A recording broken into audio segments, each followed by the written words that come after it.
Yeah, so I'm been tasked with talking about the impact of ageing on individuals. As Ben was saying in the introduction today, the topic of ageing very much of interest to us here at Vanguard when we think about individuals helping them in their futures. And most often that's helping them save for retirement. So I'll be mostly focusing on retirement readiness, how personal finances side of things, touching briefly on health though to begin with. So really my first slide is somewhat moving on from what Jemana showed in the introduction. We know that the UK population is ageing, and a lot of this increase in life expectancy in recent years is attributed to improvements in healthcare. So things like we found cures for cardiovascular disease being one such example. And when I was going around looking for research of what does this look like in terms of improving healthcare for older generations, I came across a paper which I've included a chart for on the right-hand side. So this is from a recent piece of research from Kochke, Bloom and Scott, where they're actually discussing whether chronological age is actually the best measure that we should be looking at when we're talking about and thinking about aging. And that's because everybody as individuals is going to age differently. Now, what I found interesting in this chart, at least for England, what they've done is plotted out for different age cohorts, going from those born in 1920s, 1930s through to, I think, 1960s. They've looked at a frailty index, which they built using data from ELSA. And what we see is that for increasingly younger cohorts, at the same chronological age, there is slight decline in that frailty index. So this is supportive evidence that not only are people, broadly speaking, living longer lives, we're also broadly living healthier lives. So that's great, that's very much positive, but this does have implications when it comes to planning for the future, because as I said before, not everybody is going to age the same. So with this comes a lot of uncertainty. Will I be an individual that lives to average life expectancy? Will I live beyond life expectancy? Will I stay healthy? Will I be subject to cognitive decline? And all of these sort of questions become very important when we think about planning future and saving. So that's really what I'm going to be focusing on. And actually, to begin, when we're looking and think about retirement readiness in the UK, there's a couple of, I think, recent or more recent dynamics to think about when we look at how people approach retirement. So the two that I pulled out here, on the left-hand side chart, we're looking at the shift from defined benefit pension schemes towards defined contribution benefits. And this is going to be more and more important through time for younger cohorts. And that's what the chart on the left-hand side is illustrating. So this chart is based on work that we're currently doing to assess retirement readiness using the ONS Wealth and Assets Survey data. And what we've done is plotted for different age cohorts, so for those in their 20s through to those in their 60s, what proportion of their total pension wealth is sitting in defined benefit contribution schemes, so that's in the lighter teal bars, and what proportion is sitting in defined contribution schemes. But you can very much see that this shift is happening, that for younger generations, more of that pension wealth is going towards defined contribution schemes. Also would be, I can't talk about the UK pension landscape without touching on auto-enrolment. As this chart from the Department of Work and Pension shows, auto-enrolment has been really key in increasing participation in private sector pensions, very much a positive. But as we move forward, more and more of the pensions are going to be in DC. And this is important because unlike in a DB scheme, where the employer was bearing the risk for pension adequacy, in a DC scheme, the individual is going to be bearing a lot more of that risk that they have an adequate pension at retirement.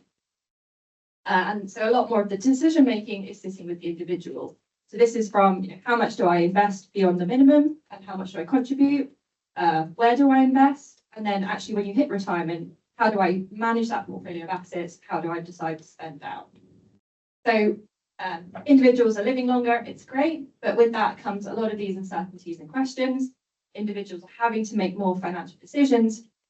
And we know that making financial decisions can be highly complex. So this is actually where my research team, in particular, investor behaviour, spends a lot of time conducting research and thinking about. So essentially, what are the factors that drive decisions that people make, and actually how can we help people make best decisions?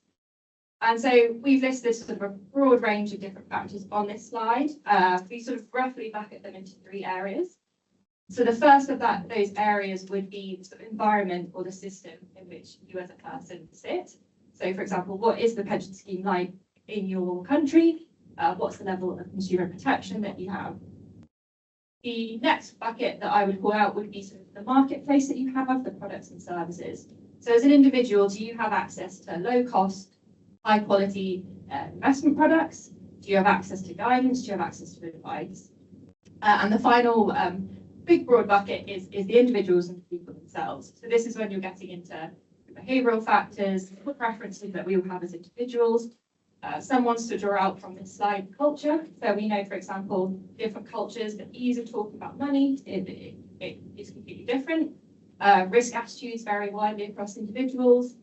We know that individuals are subject to a whole host of different cognitive biases.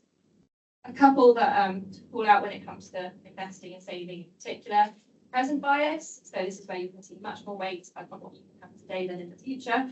That makes saving for your future self quite difficult.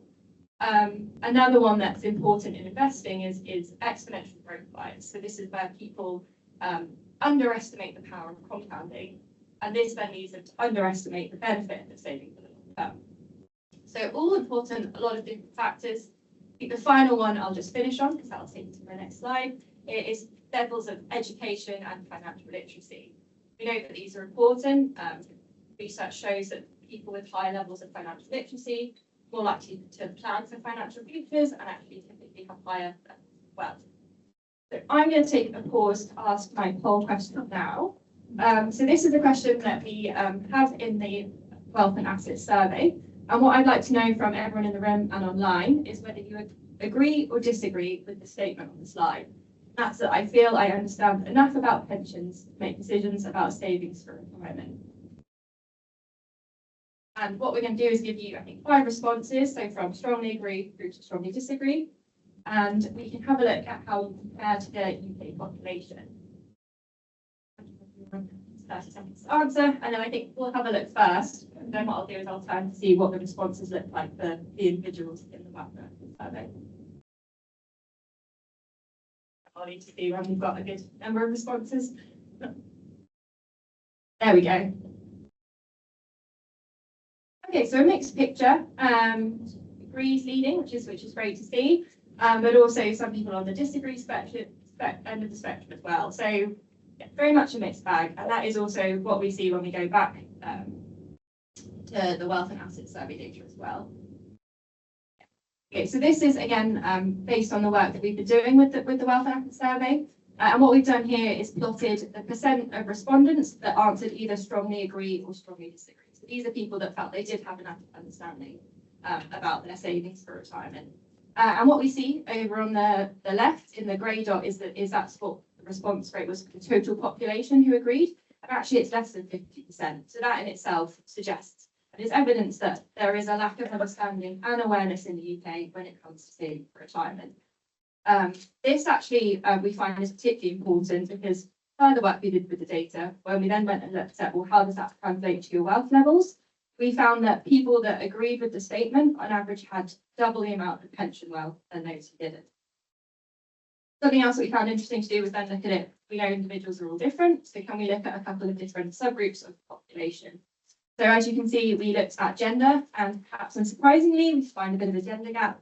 Women reporting less financial confidence or less understanding around savings for the future. Similarly, again, probably not surprising that it varies by age. So younger people have less understanding, and as you age, that understanding increases. But actually, I think important to call out that those in their 60s, so getting pretty close to retirement, is still only around 60% of the people in the survey that agree with the statement. So all in all, there is a gap when it comes to understanding and awareness. We as individuals have to navigate all of these complex choices when it comes to securing a more secure retirement for ourselves. But is it all out of our control? Is the future written? What are some things that we can do as individuals? Now, these aren't always the most popular options, but they are tools that we have at our disposal. So the first lever that I pulled out is that we can work for longer. This is one that Marna mentioned earlier. And this is data from the ONS again, and it shows the employment rate of those aged 65 and over. And what we can see is that for roughly the last 20 years or so, this has been steadily increasing. So there are people that are working longer into their retirements. However, not everybody is going to be able to, nor is everybody going to want to do that. So that brings us on to the sort of second tool that we have at our disposal, and that's when we can save more. And actually, not only is it about saving more, but it's actually making that money work for you. And by that, we mean getting invested in the capital market. So, and we find that the best thing that people can do is start early and save and invest as consistently as possible. To illustrate this point, I've pulled a chart from our Principles for Investing Success white paper.